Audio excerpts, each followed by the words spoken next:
Hi students, how are you? Let's start wave optics again.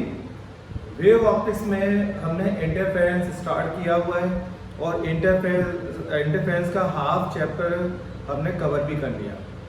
आज बचा हुआ half chapter भी कवर करूंगा।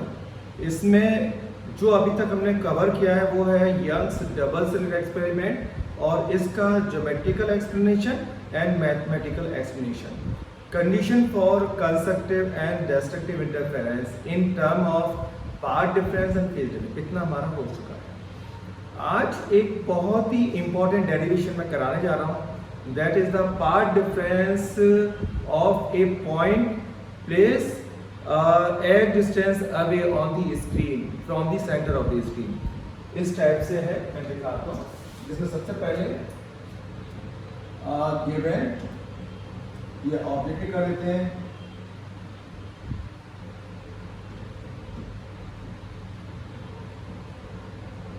Objective है to find path difference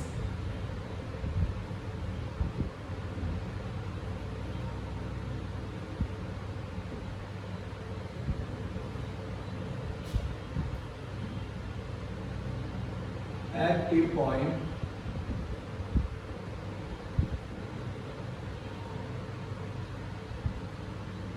x distance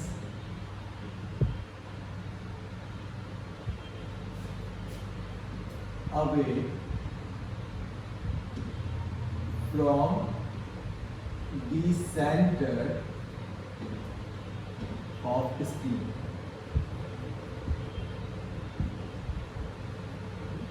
इसकी फिगर बन रहा है तो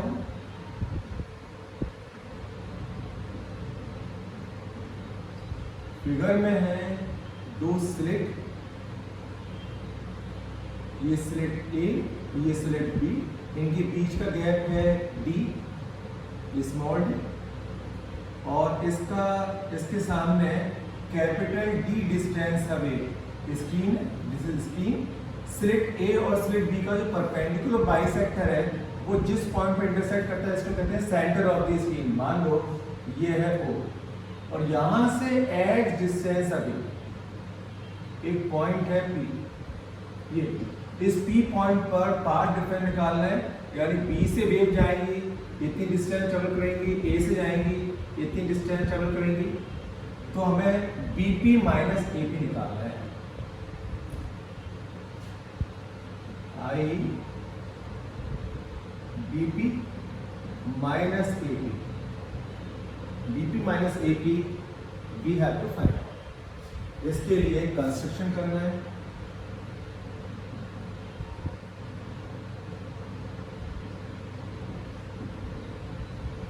कंस्ट्रक्शन में आप परपेंडिकुलर डाल दो A से और B से।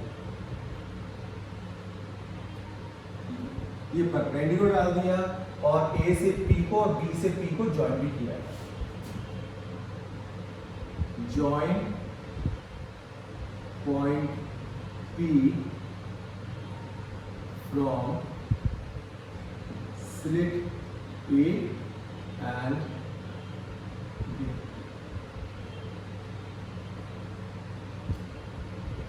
Also draw perpendicular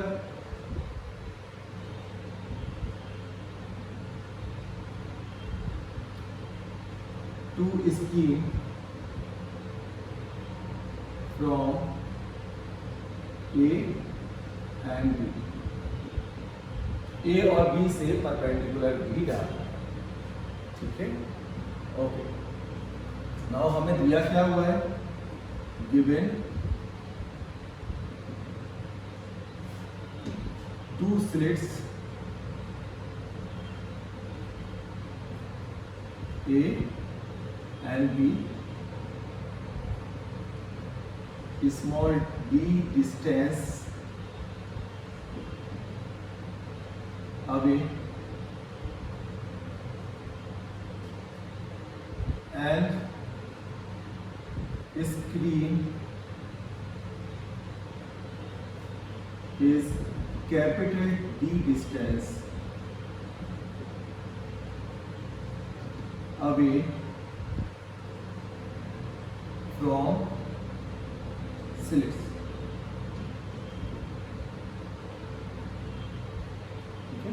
ये दिया है, अब कैलकुलेशन कर लेते हैं डैमेज।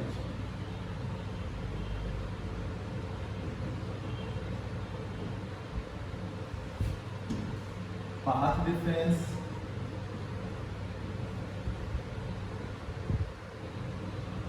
आप देखो ए और बी से मिल जाएंगी, पी पॉइंट तक, पी पॉइंट सेंटर से एक डिस्टेंस है, तो ये वाली में बीपी डिस्टेंस चालू करेगी और ये एपी, तो पाथ डिफरेंस होगा BP minus AP. This is path difference. अब राइट हैंड ट्रायंगल से हम बीपी और एपी निकाल सकते हैं फ्रॉम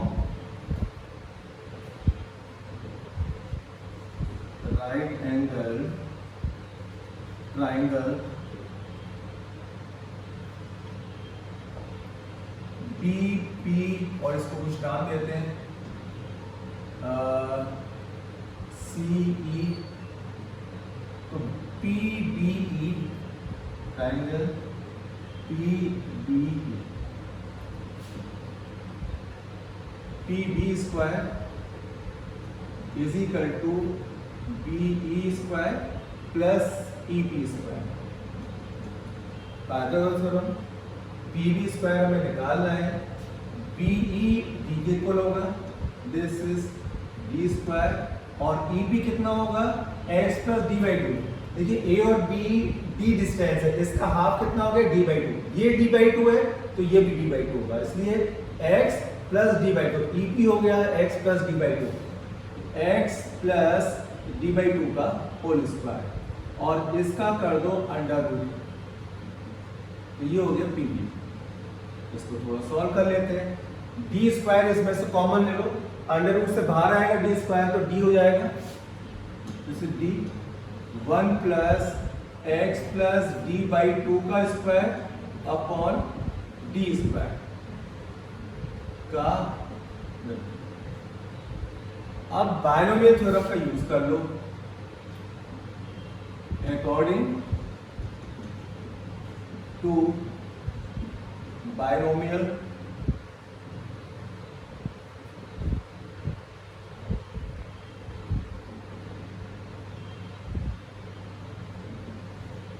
थ्योरम,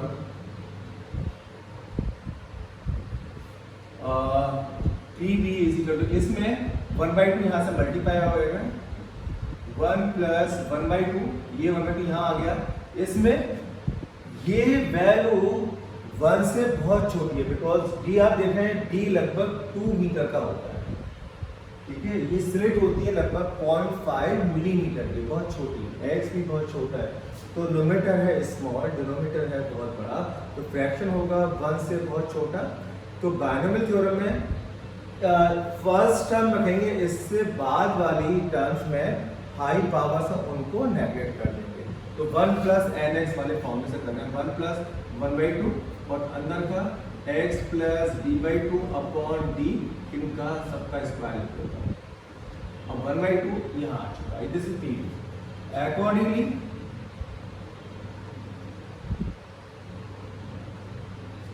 ऐसे हम ए पी निकाल सकते हैं, ए सी पी ट्रायंगल से,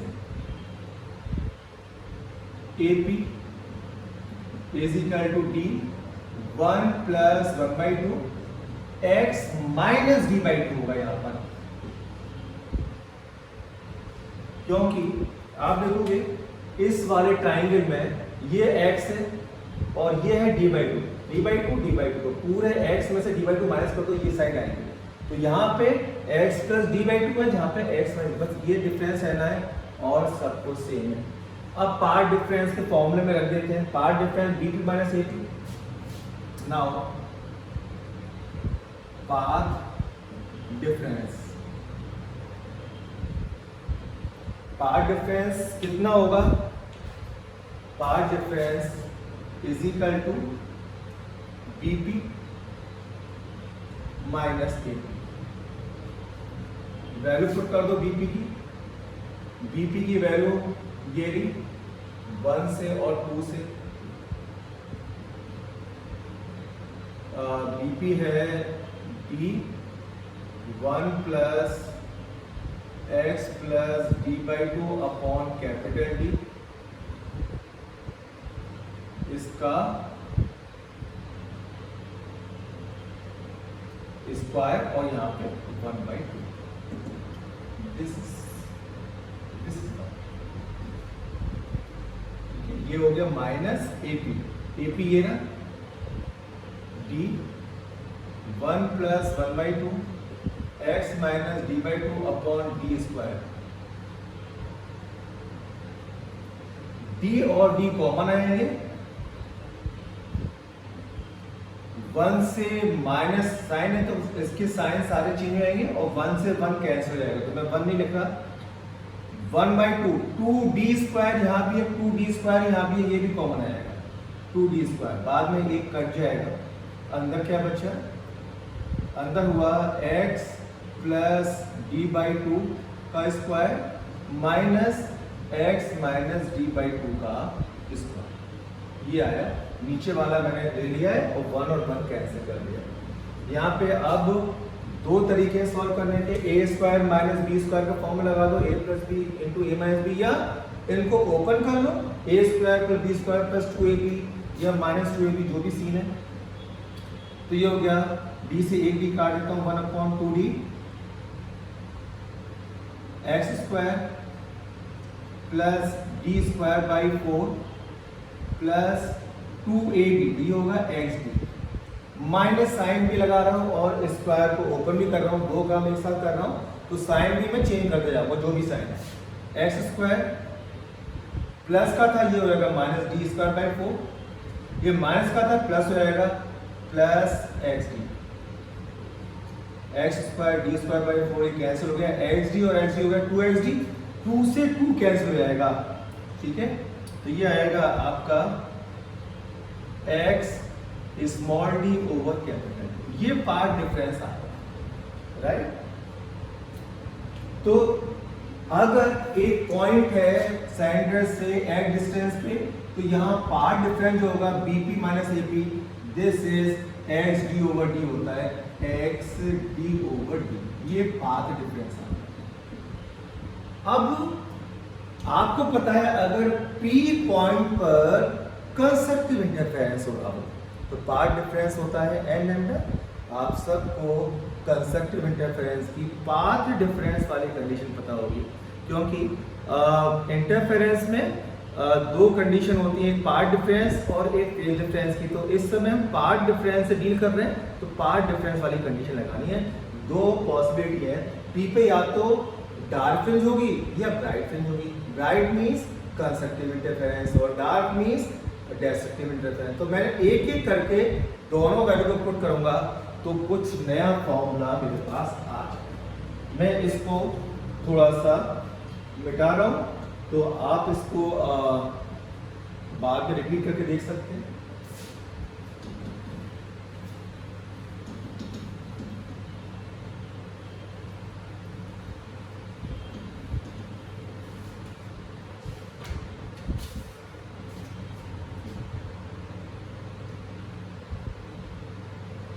In case of constructive interference, in case of constructive interference at point P, path difference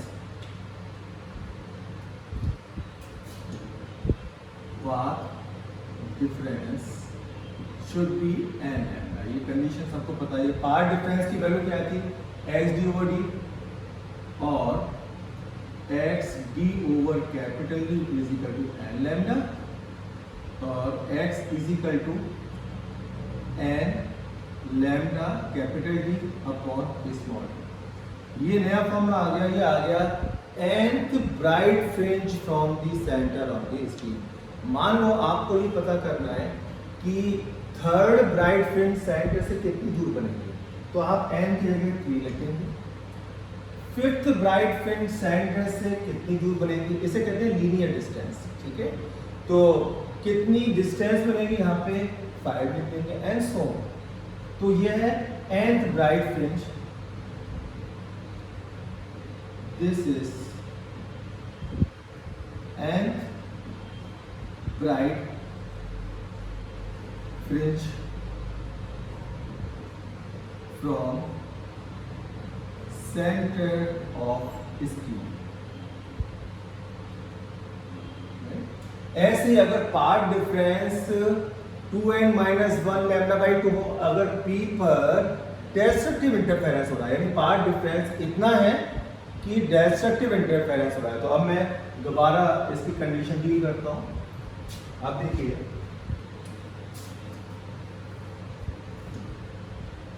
if path difference is equal to 2n minus 1 lambda by 2, then there will be dark fringe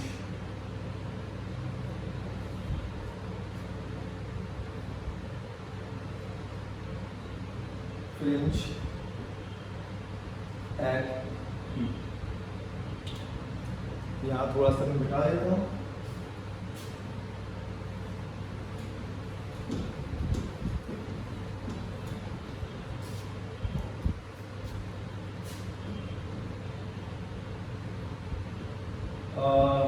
path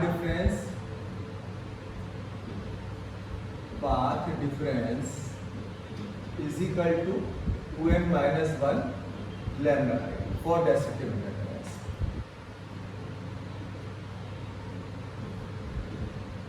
For destructive interference, और path difference आपका आया था x d over d, x d over d is equal to 2n minus 1 lambda by 2। x कितना हो गया, x is equal to 2n minus 1 lambda d over 2। ये nth dark fringe का formula आ गया। अगर आप पता करना है थर्ड डार्क फ्रिंज सेंटर से कितनी दूर बनेगी, तो n की जगह 3 लिखना है।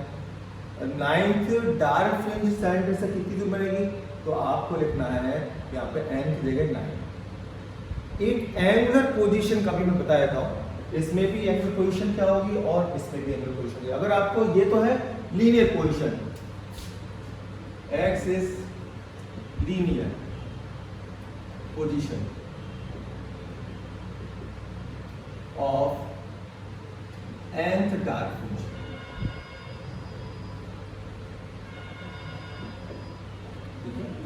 एंगुलर पोजीशन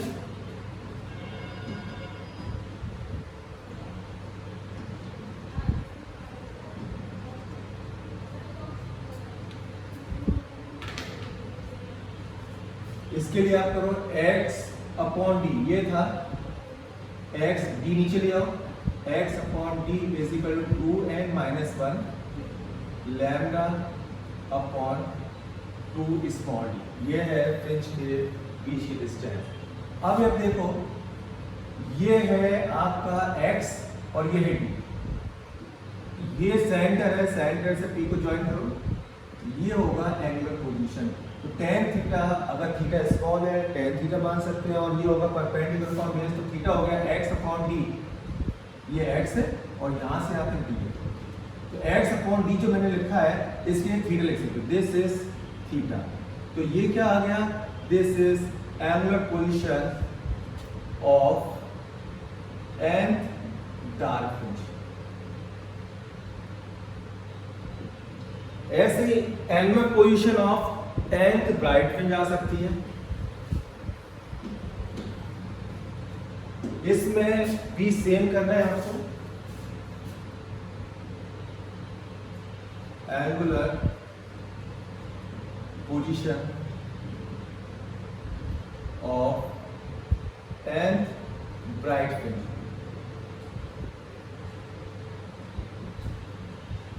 यहाँ पे भी डी को मैं नीचे ला रहा हूँ, x upon d is equal to n lambda over d, और एक्स अपॉन डी क्या होगा, थीटा। तो एन लैम्डा ओवर डी, आप देख रहे हैं इन दोनों फॉर्मूले में कैपिटल डी नहीं आ रहा। तो एंगुलर पोजीशन इस बात पे डिपेंड नहीं करती स्क्रीन आपने स्लिट से कितनी दूर है। अगर आप स्लिट को स्क्रीन को हाफ डिस्टेंस पे लिया हो या इससे जितनी डिस्टेंस की डबल कर दो, उस पे एंगुलर पोजीशन पे कोई फर्क नहीं पड़ेगा, ठीक है। एक्चुअली क्या होता है, मान लो यहाँ पे थर्ड ब्राइट हो रही है, तो जैसे ही हम डी कम करते हैं तो फ्रिंज की विड्थ कम हो जाती है। अब अगर यहाँ हाफ कर देंगे तो थर्ड ब्राइट यहाँ पड़ेगी, यहाँ की जगह यहाँ, तो एंगल सेम है, एंगल पोजीशन पे फर्क नहीं पड़ता। बोर्ड में जनरल इस टाइप के 1-1 मार्क का क्वेश्चन आ जाते हैं कि स्क्रीन को हमने हाफ डिस्टेंस रख दिया, डबल डिस्टेंस रख दिया, एंगल पोजीशन अब कितनी शिफ्ट हो जाएगी, तो नो शिफ्ट आंसर है इसका। तो ये एंड ब्राइट और एंड डार्क फ्रिंज का फॉर्मूला हो गया। अब इसमें फ्रिंज विड्थ, एक इंपॉर्टेंट डेरिवेशन और आ रहा है फ्रिंज विड्थ का।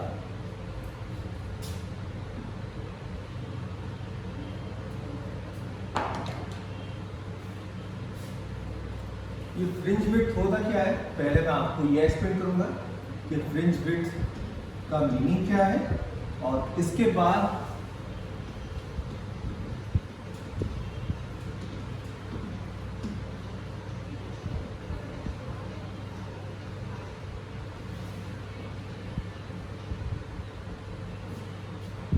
देखिए जो स्क्रीन है, ये मान लीजिए स्क्रीन का सेंटर है, मान लो सेंटर पर ये ब्राइट फिल्म है, उसके बाद एक डार्क फिल्म बन गई, फिर ब्राइट होगी और फिर होगी डार्क,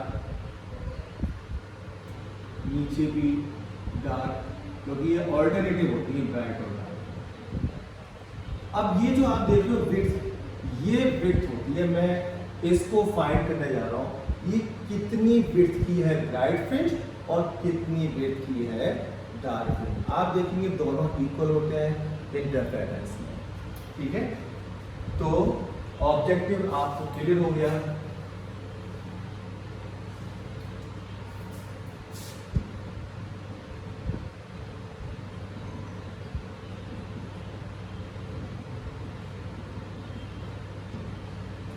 To find width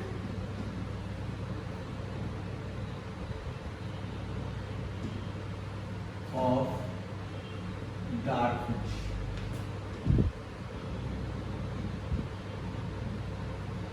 करेंगे कैसे, मैं आपको ये बता दूं। मान लो ये एक डार्क फ्रिंज है, इसके ऊपर क्या होगी, ब्राइट, नीचे भी क्या होगी, ब्राइट, उसके बाद फिर एक डार्क, फिर ब्राइट, यहाँ भी डार्क, फिर ब्राइट। तो आप नोटिस करोगे पैटर्न को, एक ब्राइट और एक डार्क। तो अगर आपको डार्क फ्रिंज की विड्थ निकालनी है तो आप देखो इसके ऊपर भी ब्राइट है, नीचे भी ब्राइट है, तो आप लीनियर पोर्शन निकालो टू सक्सेसिव ब्राइट फ्रिंज की। सक्सेसिव मतलब एक के जस्ट बाद दूसरी वाली ब्राइट फ्रिंज।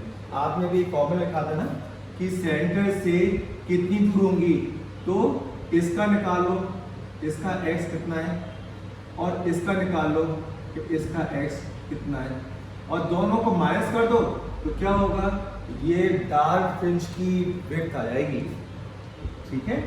तो मेरे ख्याल से कंसेप्ट क्लियर हो गया होगा कि मैंने डार्क फ्रिंज की विड्थ निकालनी है, तो डार्क फ्रिंज के ऊपर और नीचे कोई सी आप लिख दो, सेकंड और थर्ड ब्राइट ले लो, 7th 8th ले लो, nth और nth प्लस 1 ले लो, nth n माइनस 1 ले लो, यानी एक के बाद एक वाली जो मर्जी हो वो दो ब्राइट फ्रिंज ले लो और उनकी लीनियर पोजीशन का डिफरेंस ले लो, वही फ्रिंज विड्थ होगी।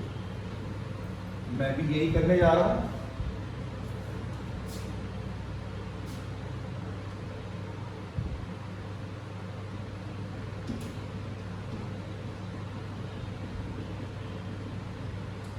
डेरिवेशंस ये क्या होगा, विड्थ ऑफ डार्क फ्रिंज। इसके लिए मैं स्क्रीन में डालूँ आपको। ये है 2 स्लिट्स, ये सेंटर, ये स्क्रीन बी डिस्टेंस अवे है, ये स्लिट्स हैं ए और बी। इस पॉइंट पी था, ठीक है, b p minus a p path difference था, और यहाँ पे ब्राइट डार्क इस टाइप से बन गए थे, और ये एंड डिस्टेंस है था पी पॉइंट, ठीक है। और अभी आपने एंड ब्राइट की पोजीशन पता करी थी, तो linear position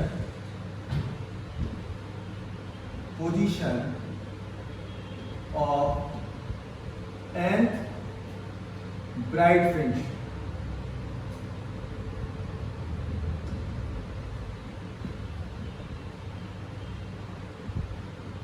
and bright fringe क्या होगी, दैट इज ऐसे लिख देता हूं, and lambda capital D upon small D. इसी तरह से linear position of n minus 1, उससे पहले भी लेती, आप n प्लस 1 भी ले सकते हो, उससे बाद की भी ले सकते हो, आंसर सेम आएगा। Linear position of n minus 1 bright fringe,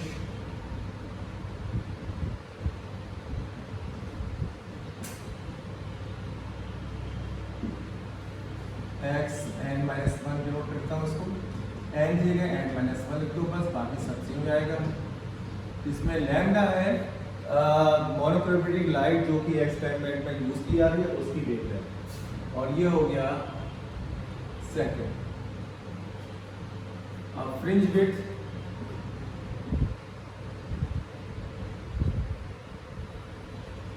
fringe width होगी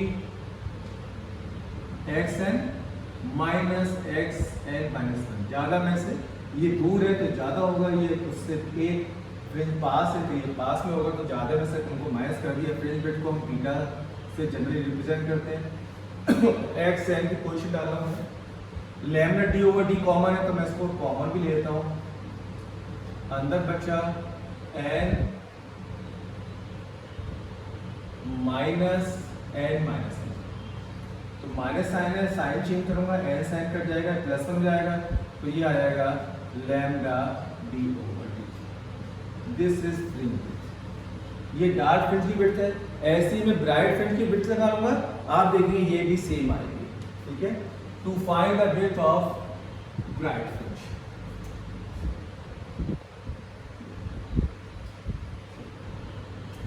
linear position of nth dark fringe, यहाँ पे दो डार्क फ्रिंज के बीच में ब्राइट होगी, तो दो डार्क फ्रिंज की पोजीशन पता कर लो और उनका डिफरेंस ले लो, बिल्कुल इसी तरह से n डार्क फ्रिंज, तो वो होगा 2n माइनस 1 लैम्डा बाई 2 और capital D upon small D. और linear position of n minus 1 dark fringe,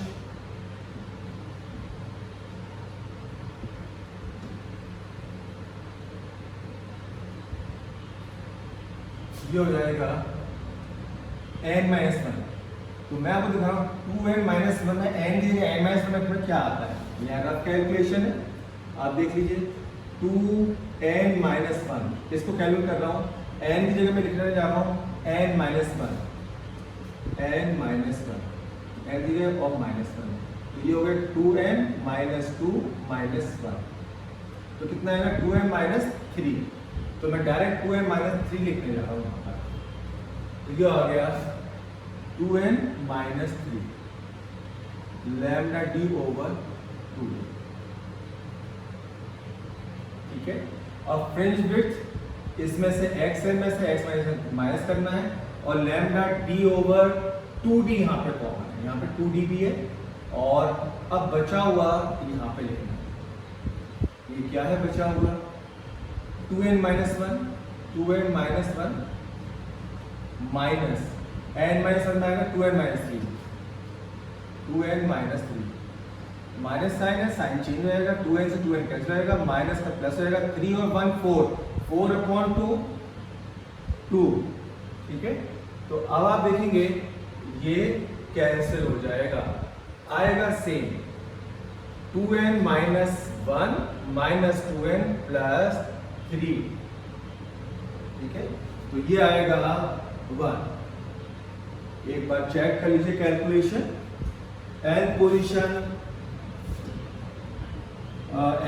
होती है 2n minus 1 lambda by 2 capital D upon small D,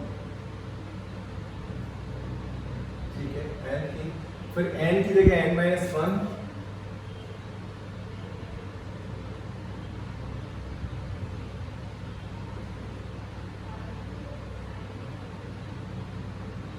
ठीक, तो ये n माइनस 1 हो गया 2n minus 3 lambda by D 2d। इसमें से इसको माइनस कर रहे हैं लैम्डा डी ओवर 2d, और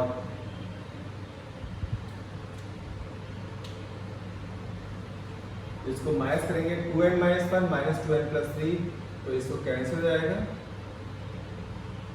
और ये आएगा 2n माइनस 1 और माइनस 2n प्लस 3, तो प्लस 3 और माइनस 1 हो जाएगा प्लस 2, बिल्कुल ठीक आ रहा है, प्लस 2 और 2 से 2 कैंसिल हो जाएगा, तो lambda D over D D आ रहा है, बिल्कुल एब्सोल्युटली राइट। मुझे लगा था शायद डबल आ रहा है, बट नहीं, ये माइनस 1 है और माइनस की वजह से ये प्लस 3 है, प्लस 3 माइनस 1 होगा प्लस 2 और प्लस 2 और प्लस 2 कैंसिल हो जाएंगे, तो आएगा ये। तो ब्राइट फ्रिंज हो या डार्क फ्रिंज हो, आप देखिए दोनों की विड्थ होती है सेम। तो इंटरफेरेंस पैटर्न जो बनता है उसमें ब्राइट और डार्क फ्रिंज इक्वल विड्थ के होते हैं, लेकिन डिफ्रैक्शन में ऐसा नहीं होता, याद रखना। अब इसके क्वेश्चन कैसे आते हैं मैं थोड़ा सा इसको भी डिस्कस कर लूँ। फ्रिंज की विड्थ पे जो क्वेश्चन होते हैं जनरल उनको कहते हैं कि फ्रिंज का पैटर्न क्या होगा, इसके क्या क्वेश्चन हो सकते हैं मैं आपको बताऊं।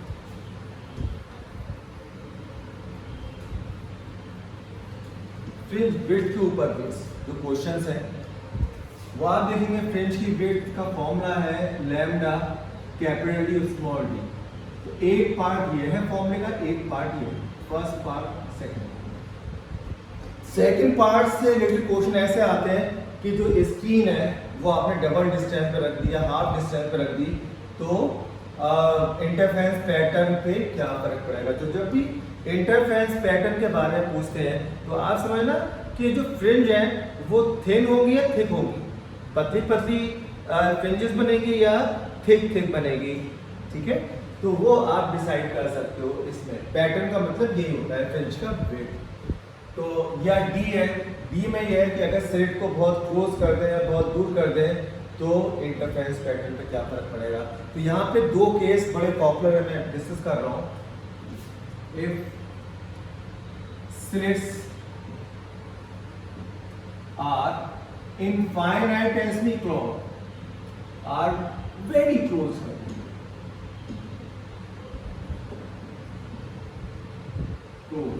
तो इसमें स्मॉल डी टेंडिंग टू 0, क्योंकि अगर दो ये बिट इसके बहुत क्लोज आ रही है तो दोनों का डिफरेंस लगभग 0 के आसपास होगा। तो डी टेंडिंग टू डी 0 होगा तो 1/0 इनफिनिटी, तो beta will tends to infinity. इसका मतलब है जो सेंटर पे फ्रिंज होगी वो पूरे स्क्रीन को कवर कर लेगी। फ्रिंज की विड्थ कितनी होएगी? इनफिनिटी, बहुत चौड़ी हो जाएगी, बहुत बड़ी हो जाएगी और पूरे स्क्रीन को कवर करेगी। तो इंटरफेरेंस पैटर्न गायब हो गया, बिकॉज पैटर्न क्या होता है?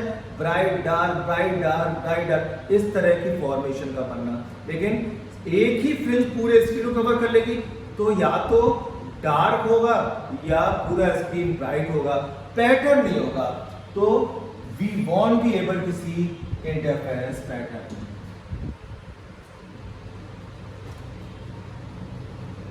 pattern will not be formed. ठीक है, और अगर ये स्लिट बहुत दूर है टेंडिंग टू इंफिनिटी, अगर b टेंड टू इंफिनिटी तो ये होगा जीरो, क्योंकि अगर ये इंफिनिटी 1/इंफिनिटी होता है जीरो, इंटरफेरेंस पैटर्न अभी भी नहीं मिलेगा, क्योंकि अगर बीटा जीरो है तो जो डार्क फ्रिंज है वो गायब हो जाएगी, सिर्फ आपको ब्राइट वाली दिखाई देगी। ठीक है, क्योंकि आपको लाइट हमेशा अट्रैक्ट करती है, लाइट ही दिखाई देगी, बीच का जो डार्क वाला पार्ट है वो गायब है, तो इंटरफेरेंस पैटर्न अभी भी नहीं है। अगर आंसर सेम है तो अगर these two slits are infinitely close या infinitely distant away, यानी बहुत दूर है या बहुत पास है, ये पास और दूर कंपैरेटिव वर्ड है, ये स्लिट की विड्थ के कंपैरिजन में होता है। लगभग 0.5 मिलीमीटर है तो काम चल जाएगा, बहुत क्लोज है 0.001 मिलीमीटर पे कर दी तो नहीं बनेगा, इस टाइप से। तो एक क्वेश्चन तो इस टाइप से आते हैं। दूसरे लैम्डा पे, लैम्डा के ऊपर बेस क्वेश्चन अगर होंगे सिर्फ दो ही तरह के क्वेश्चन होंगे, बिकॉज लैम्डा सिर्फ दो ही तरह से चेंज हो सकता है। Lambda that is wavelength,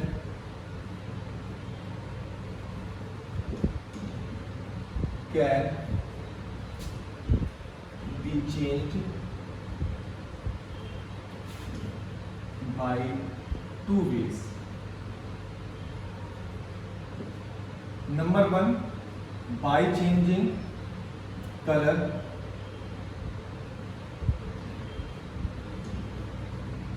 color of light, being used in experiment,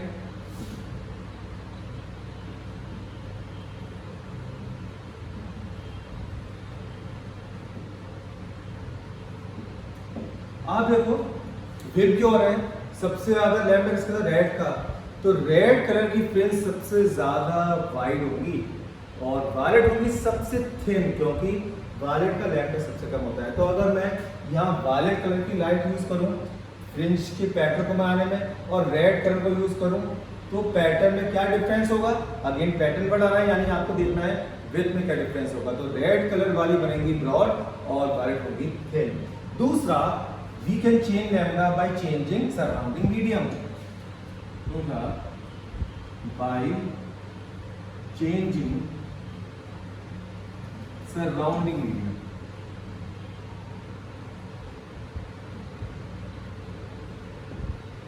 surround medium में इस टाइप क्वेश्चन आते हैं, पूरा सेटअप मैंने वाटर में डाल दिया तो इंटरफेरेंस पैटर्न पे क्या फर्क पड़ेगा, तो जो नया वेवलेंथ होगा वो होगा lambda upon mu, mu is water का जो भी रिफ्लेक्टिव है 1.33, तो जब हम लैम्डा को 1.33 विच इज मोर देन 1 से डिवाइड करेंगे तो लैम्डा डैश क्या होगा, कम, लैम्डा डिक्रीज हो गया तो फ्रिंज की विड्थ भी क्या होगी कम। तो यहाँ पे अगर हम पूरे सेटअप को वाटर में इमर्स कर दें तो फ्रिंज जो है वो थिन हो जाएंगी, तो फ्रिंजेस बिकम्स थिन, तो ये इंटरफेरेंस पैटर्न पे इफेक्ट हो गया। तो इस टाइप के क्वेश्चन कि हम पूरे सेटअप को किसी दूसरे मीडियम में रखते हैं तो इंटरफेरेंस पैटर्न पे क्या इफेक्ट होगा, आप ऐसे इजीली फाइंड कर सकते हो। तो दो तरह के क्वेश्चन मैंने आपको बताया, इसके बाद कोई क्वेश्चन बनता ही नहीं। ठीक है, दूसरा लास्ट टॉपिक है थिन फिल्म से इंटरफेरेंस। कैसे थिन फिल्म, जैसे सोप फिल्म है, आपने अगर क्लोज को वॉश होते देखा है सन की लाइट में तो आप बबल्स के ऊपर कलर देखे होंगे, वो कलर्स इंटरफेरेंस की वजह से होते हैं। कैसे बनते हैं कलर्स, मैं आपको दिखा रहा हूँ। ये मान लो थिन फिल्म है, आपको ये सब, ये तो बहुत चौड़ी है, ये तो बहुत वाइड है, एक्चुअली मुझे बीच में फिल्म के बीच में क्या होता है वो दिखाना है, इसलिए मैंने इसको वाइड लिया है। तो यहाँ से रेज आई, इसकी कुछ पार्ट इसका रिफ्लेक्ट हुआ और कुछ रिफ्रैक्ट हो गया, इसका भी कुछ पार्ट रिफ्लेक्ट हुआ और कुछ इमर्ज हो गया।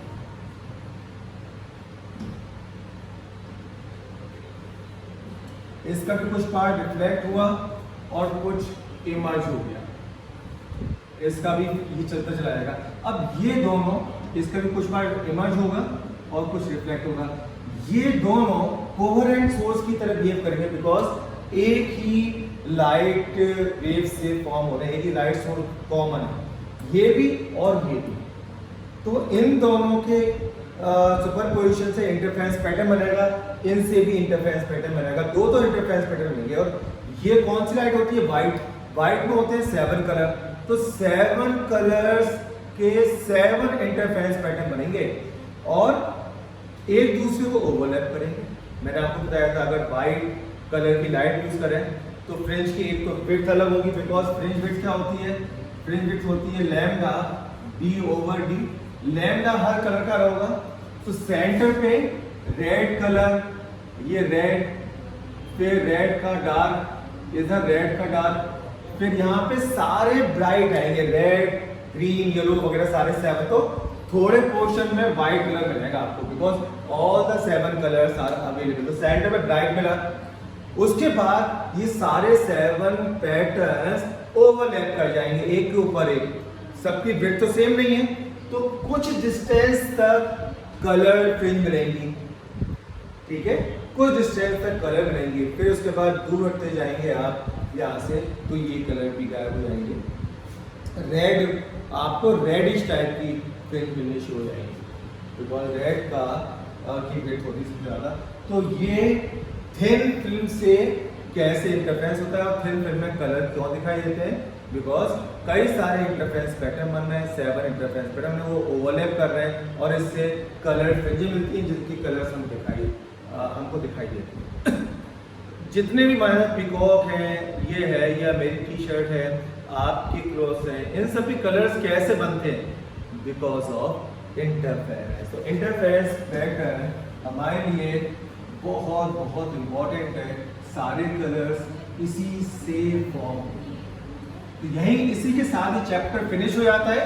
ये चैप्टर फिनिश हो गया और यहाँ इसी के साथ पूरा की पूरा इंटरफेरेंस चैप्टर ही बंद होता है। हमने इंटरफेरेंस में क्या क्या करा है मैं एक बार आपको रिव्यू दे देता हूँ। इंटरफेरेंस में सबसे इंपॉर्टेंट है कंडीशन, यानी the sources must be coherent, these two sources must not be very close to each other or neither they must be very far away। आपने भी देखा था अगर बहुत फार होंगे या बहुत क्लोज होंगे तो भी नहीं बनता। कोहेरेंट सोर्स हमने डिस्कस कर लिया था। उसके बाद यंग्स ने इस इंटरफेरेंस पैटर्न को एक्सप्लेन किया था। तो यंग्स डबल स्लिट एक्सपेरिमेंट काफी इंपॉर्टेंट है और उसका मैथमेटिकल पार्ट कि 2 वेव्स आ रही हैं, सुपरपोज कर रही हैं वगैरह वगैरह, वो हमने क्लियर किया था। फिर उसके बाद हमने कंडीशन निकाली थी ब्राइट और डार्क फ्रिंज की in term of path difference और in term of phase difference. उसके बाद स्क्रीन पर सेंटर से एक डिस्टेंस पे पॉइंट लिया P और वहां पे पाथ डिफरेंस निकाला। फिर पाथ डिफरेंस को n lambda d n lambda upon d/d से इक्वेट कर दिया ब्राइट फ्रिंज के पाथ डिफरेंस की कंडीशन से, तो हमें n ब्राइट फ्रिंज की पोजीशन पता चल गई। ऐसे अगर 2n-1 λ/2 d/d इससे इक्वल करेंगे तो हमें डार्क फ्रिंज की पोजीशन मिल जाएगी। n ब्राइट और n डार्क फ्रिंज के बाद हमें मिलता है, हमने कैलकुलेट किया फ्रिंज की विड्थ और उसके बाद इंटरफेरेंस पैटर्न और थिन फिल्म से इंटरफेरेंस और कलर कैसे मिलते हैं, ये पूरा इंटरफेरेंस था। That's all for this video. Have a nice time. Take care. Bye.